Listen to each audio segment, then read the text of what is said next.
Magandang umaga, ngayon po ay araw ng Biyernes, August 18, 2023. Update po muli sa lagay ng panahon.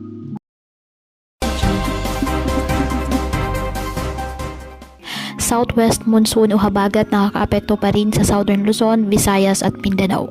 Samantala, isang low pressure area ang namataan ng pag-asa sa labas po ng ating Philippine Area of Responsibility. Wala namang nakataas na gale warnings anumang baybayin ng ating karagatan, kaya malaya pong makapamalaot ang ating mga kababayang mangingisda at may maliliit na sasakyang pandagat.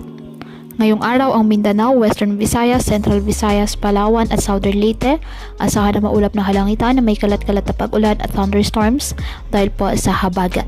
Apektado naman po ng trough ng low pressure area ang Batanes. Ang Metro Manila at nalalabing bahagi ng bansa, bahagyang maulap hanggang sa maulap na halangitan with isolated rain showers or thunderstorms dahil pa rin po sa habagat at localized thunderstorms.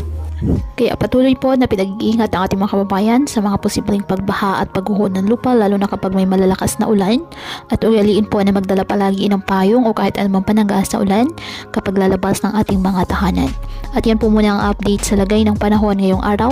Muli patuloy po tayo na mag-ingat at palaging tandaan, God loves you. Stay safe and God bless po.